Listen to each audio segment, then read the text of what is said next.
Gem, how you doing, baby? It's Sarah. We're talking about the full moon in Aquarius coming up, which is happening over here in your 9th house of quest, adventure, higher education, and long distance travel. And this grid is for Gemini rising, but the reading can be watched by Gemini sun and Gemini moon. So I wrote down healthy communication and saying I'm sorry.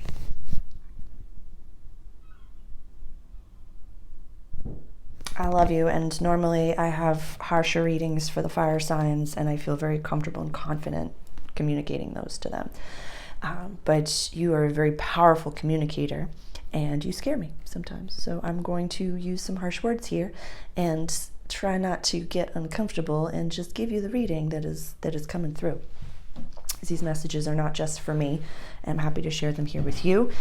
We're going to really deep dive into the Patreon and the private reading and the private group into what is the difference between gossip and processing, because those are two wildly different things. Gossiping, processing, I'll just leave that there.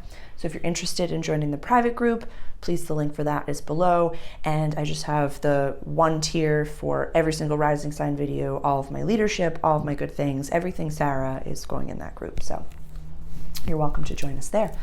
But so we have a few different things going on right now. We have the sun, Black Moon Lilith, who's not retrograde, pardon me, and Venus retrograde in your 3rd house of communication, language, early learning, and kind of short trips, where the full moon is happening up here in our 9th house of quest, adventure, higher education, long distance travel. This house is naturally run by Sagittarius, so think of the Sag glyph, which is right over here. It's the archer, so you kind of shoot big, shoot for the stars. So with the sun being in your communication house over here, Venus is retrograding in this house. The node, there's a lot to unpack. So what this is saying to me is our bigger dreams, our bigger goals, everything is energy. Everything is energy. Money is energy, thoughts are energy, food is energy, water is energy. And so our intention going into certain scenarios must be of our most authentic timeline, of our most authentic self. Because we can be very like, I'm so much smarter than you, or I'm so much smarter than them, so I'm going to say this because I know it will get them to do this and this, that, and the other thing. It's kind of like I bought someone a present I know that they're going to hate, so they'll give it back to me so that I can keep the present type stuff. Karma is real and very, very quick right now. So it's coming right back to you. So if your intention is malicious, you're going to get a malicious response. If your intention is authentic and vulnerable, and even though you're fucking shaking and you're scared to do it, it will be responded to with that same authenticity. So as we're learning how to healthfully communicate, maybe we're, Venus retrograde over here, it's not like we're going back on our word, but we're really revisiting like, okay, I did something, I said something, or I said I'd show up to this event. Let's just use that. We're invited to a wedding. We were invited to a wedding at this beautiful location, this massive destination, and we just really want to fucking go there, but we really don't like the couple that's getting married. We're aware that the husband's cheating. We know that the woman hates the husband and that she's only using him for the money. Like, this is all dramatization. But use it in your own life. Use this lens of my parable and put it over your own life and scenarios. So we want to go on the trip. We want to have the fun time, but we don't fucking care. And we've talked some shit about these people. They've maybe done us wrong before, and we really felt small and diminished by them. But we want to go on the trip. I get it. What's the most authentic timeline here? In my dramatization, is going to that wedding appropriate? Showing up, knowing that that's not the most authentic place for you to be, knowing that there's an equal and opposite energy exchange where they probably didn't want you there either. They're inviting you to fill a seat so that they feel better about themselves going out onto that stage and feeling like, oh, the room is full, we're loved. We don't love each other, but we're loved. Why would you participate in that rhetoric anymore? So Venus retrograde here is saying to me, like, in that situation, I'm sorry, I know I already RSVP'd, yes, but I cannot attend. I really hope all is well, and I wish you blessings. We wish the world blessings. We thank our enemies for teaching us these efficient lessons.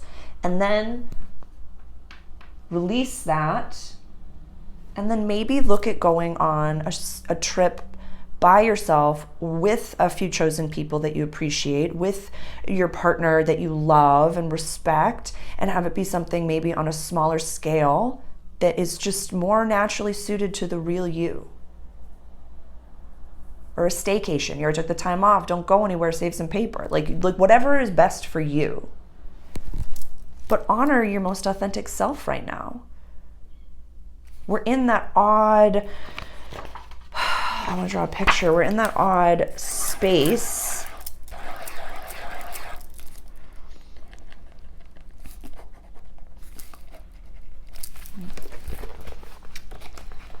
This is the past. Our old patterns, and this is the new world. And that's you, motherfucker. That's you in the middle. This is all of us. This is not just my language. This is literally like you can find other channelers, you can find other like more metaphysical channelers that are, this is where we are right now. The crumbling of the old, stepping into the new. So are you choosing to move forward? Or do you want to stay the same? Or do you want to stay the same?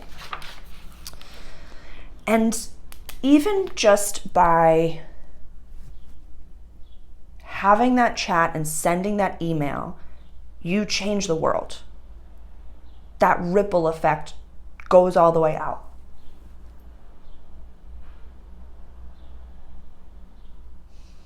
And so I know it's scary. I'm going to go into Pluto in the private group as well, because just this little bit of PTSD of Pluto going back into Capricorn right now, into your 8th house of transformation, death, and rebirth. It's like you've lost so many things and had so many experiences since like 2008 that you're a little bit like, can I even trust people to see me? Can I even trust, like you've been dealing with narcissistic abuse all year. This has been a rough year for you, Gem. I'm not denying that you've been going through it. But yeah, let's give over to the moon these old fears, these old adventures, these old travels, these old quests. We're on a new quest now. An authentic quest, a good quest, a satisfying quest. I'm going to get into Pluto and the nodes, because the north node's going into your house of community and friendships and wishes for the future. So I'm going to check in with y'all in the private group. And if you're keen to join, the link for that is below. I love you.